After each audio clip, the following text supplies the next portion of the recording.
سلامونه او نیکې هیلې خدای دې وکړي چې تر نن ورځې پورې به ټول روغ او جوړ یاست. زموږ د جاواسکرپټ دوهمه برخه ده او د ویب انجینرینګ لسم لیکچر دی. موږ به په دې لیکچر کې دغه عنوانونو تر سر بحث لاندې ونیسو چې څنګه کولای سو کوډ ولیکو په جاواسکرپټ کې او وایټ سپیسونه او لاین بریکونه چیرته دي او څنګه استفاده کیږي په جاواسکرپټ کې سیمی کولن په باره کې په معلومات ترلاسه کړو په جاواسکرپټ کې چې ضروري دی او که یا آیا جاواسکرپټ کې سنسیټیو دی کمنټونه څو ډوله کمنټونه لرو موږ په جاواسکرپټ کې جاواسکرپټ انیبلینګ یا فعاله کول څنګه کیږي او نو جاواسکرپټ براوزرونه چیرته دي او څنګه کاریږي. راځو لومړی سر کې دلته یو سیمپل کوډ لرو چې د سکرپټ ټیګز په داخل کې موږ یو دانه کوډ لیکلی چې document dot write او د دې فنکشن په داخل کې موږ یو سټرینګ پاس کړی دی. ډاکومنټ په اصل کې دا د براوزر عمومي صفحه چې موږ په سترګو وینو دا ته موږ یو ډاکومنټ ویلی سو او د دغه ډاکومنټ په داخل کې موږ یو میتد لرو د رایټ په نامه. دا رایټ میتد یا فنکشن دا کار کوي چې زموږ ته د براوزر په صفحه کې موږ ته یو خط چیش کې پرنټ کې فقط دا وظیفه دغه ده لکه موږ چې په سی کې موږ په کانسول لپاره موږ پرنټ اف فنکشن درلود او په سی پلس پلس کې سی اوټ همدارنګه جاوا کې سیستم ډاټ اوټ ډاټ پرنټلن او داسې نو عیناً موږ په جاواسکرپټ کې هغسې ډاکومنټ ډاټ رایټ لرو چې موږ ته دغه کوډ چیش کې د هیلو مای ډیر ورلډ سټرینګ ماته ورې پرنټ کړي. راځو دا کوډ څنګه کار کوي. ما مخکې دلته یو فولډر جوړ کړی دی او فایل مې ورکړی دی index.html. زه به دا د وی اس کوډ په واسطه اوپن کړم. زه چې کله دا اوپن کړم نو راځم زه دا پخوانی کوډ ورڅخه ډیلیټ کوم.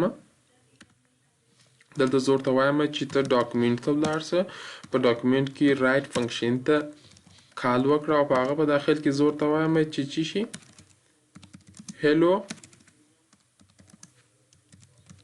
what. راځو هغه فایل ته راځو دا اوپن کوو. کله چې زه دا اوپن کړم نو hello world فایل به ماته چیرته دلته لیکل شوی وي مثلا دا هغه سټرینګ دی چې ما ورته پاس کړی. راځو وایټ سپیسونه او لاین بریکونه چیشتي مثلا که چیرې موږ په جاواسکرپټ کې د کوډونو ترمنځ یا د لاینونو ترمنځ هر څومره انټر وو هر څومره لاینونو ته وایټ سپیسونه ورکو هیڅ مشکل د جاواسکرپټ په کوډ کې نه رامنځته کوي. د وایټ سپیسونو او لاین بریکونو څخه مطلب داسې دی چې زه راځم د دغه جاواسکرپټ په کوډ کې زه مثلا دلته څو نیو لاینونه اخلم دا هیڅ تاثیر نه کوي. مثلا وایټ سپیسونه زه دلته دغه سپیسونه ورکوم یا مثلا د نورو ټکسټونو مثلا د نورو لاین بریکونو ترمنځ سپیسونه ورکوم. دغه هیڅ د جاواسکرپټ پر کوډ باندې کم تاثیر نه اچوي.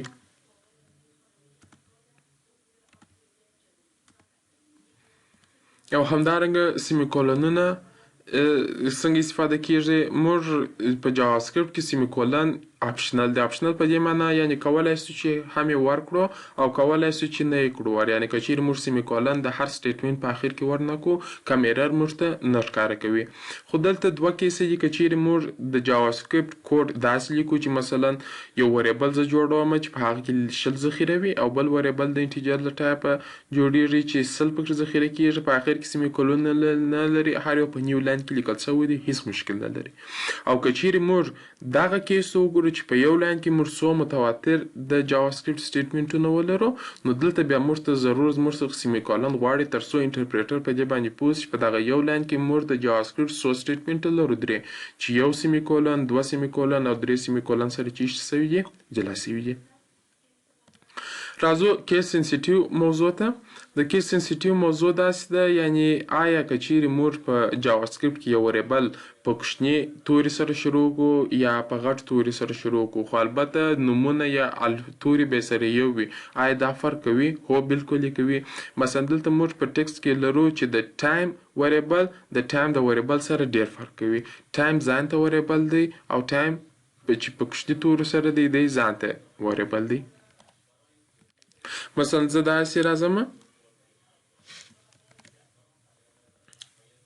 کوډ ته راځم ځکه چیرې دلته یو وریبل ډیکلیر کم د وار مثلا نیم په نامه او زه دا ته یو دانه سټرینګ ور پاس کم چې مثلا یاسر او د هغه څخه وروسته زه بل وریبل جوړ کړم د نیم په نامه، البته په غټ توري سره، او په دې کې زه سټرینګ ورکوم د بصیر په نامه.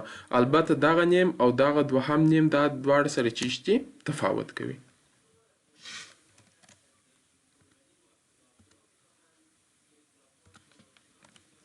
راځو په جاواسکرپټ کې کمنټونه چیشتیم. په جاواسکرپټ کې موږ دوه ډوله کمنټونه لرو. یو سنگل لاین کمنټ دی لکه د سی او سی پلس پلس ته، او بل ملټیپل لاین کمنټونه دي چې مثلا موږ داسې دا استفاده کولی سو. راځو کوډ ته که چیرې زه غواړم چې دغه بخش زه کمنټ کم د سنگل لاین په واسطه، دوه دانې پرله پسې فارورډ سلشونه زه ورکوم، دا سنگل لاین کمنټ. که چیرې د دې څخه وروسته انټر واخلم برته کوم کوډ لیکم هغه برته په کمنټ کې نه حسابل کیږي.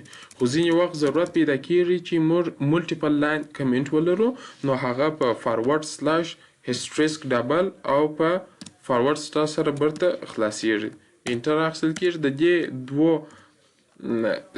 د دې دوو سمبولو ترمنځ چې موږ هر ټکسټ ولیکو هغه په ملټیپل لاین کمنټ سره حسابل کیږي.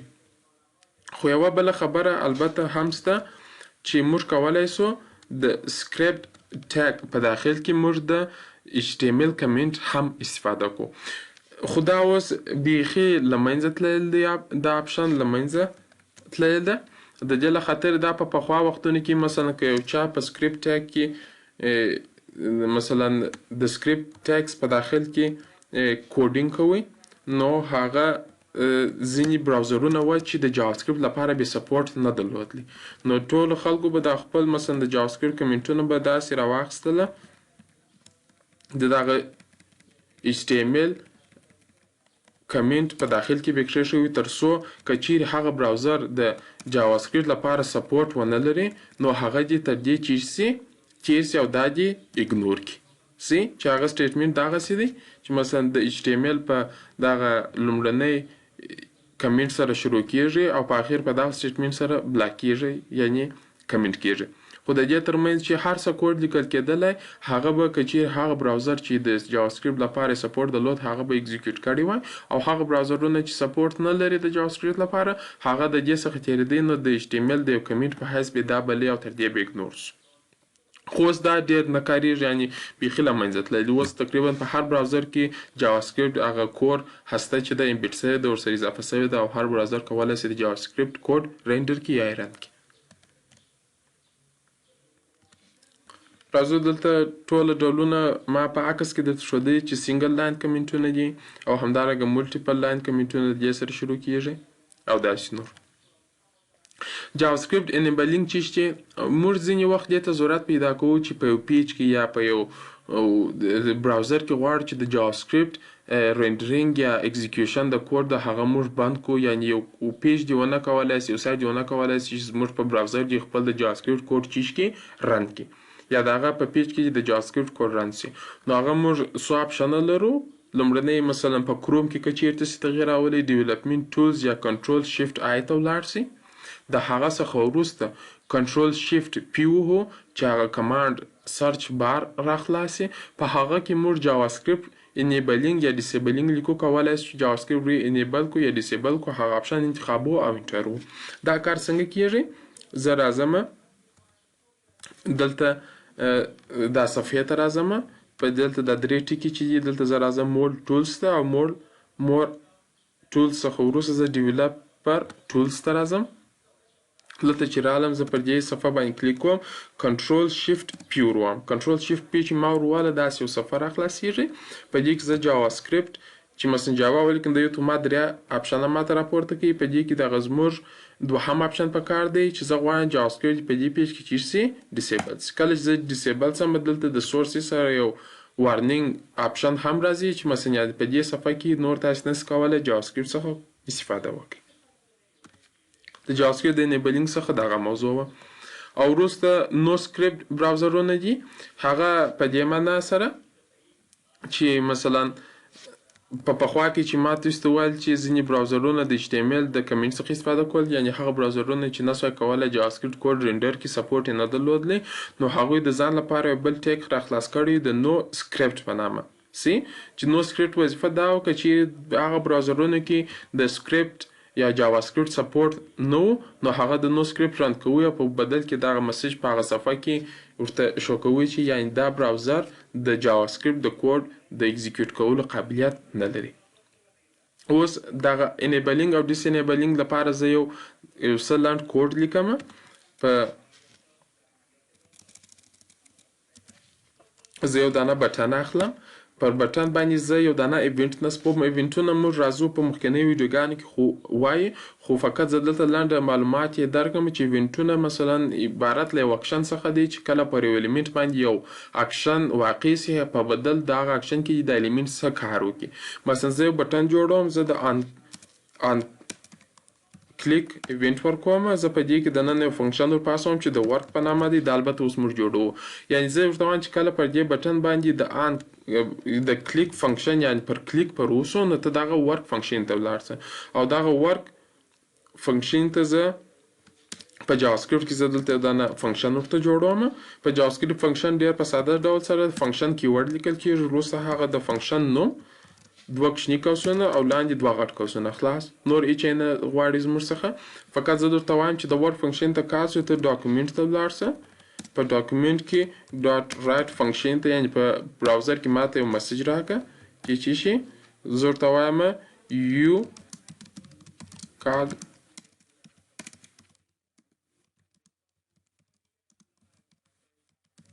فنکشن تا د ورک فنکشن ته کار وکړي. زه دا کوډ سیف کوم، وروسته زما خپل صفحې ته زه ولاړ دا صفحه ریفریش کوم، بټن رالی سی. مثلا زه دلته راځم. اوس که چیرې تاسو وینئ موږ مخکې د JavaScript لپاره هغه کوډ دلته ډیسیبل کړی سی ده، خو نو چې JavaScript سپورټ نه لري په دې براوزر کې، هغه د نو سکرپټ کوډ موږ ته چیر سو ران سو چې ساري JavaScript is needed to go ahead، یعنی JavaScript غواړي چې مثلا لاړ سي مخ ته، یعنی دلته هغه د JavaScript د کوډ د رن کېدلو سپورټ نشته. ځکه چیرې پر دې باندې هغه فنکشن ماته ما کان کلیک فنکشن ما دته دغه بټن کلیک ته ورکړی دی، زه چې په دې کلیک کوم هم کار نه کوي. نو د دې لپاره زه برته کنټرول شیفټ پی وام، JavaScript راځم. دلته تاسو دغه اپشن وینئ چې انیبل، خو ما ډیسیبل کړی. اوس انیبل ته راځو، دا پر کلیک کوو. اوس JavaScript کوډ چی شو دلته انیبل سو. چې کله دا صفحه ریفریش کوم هغه نو سکرپټ کوډ هم چی شو لمنځه ولاړی. زه اوس پر دغه بټن باندې کلیک کوم، دی باید ماته هغه ډاکومنټ ډاټ رایټ میسج ولیک. زه چې پر دې کلیک وکم یو کال د ورک فنکشن دغسې کار کوي.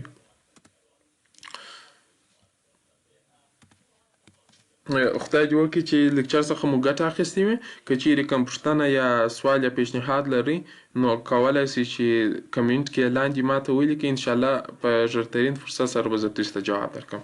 الله مو مل شه، خدای مو ژوندی لره.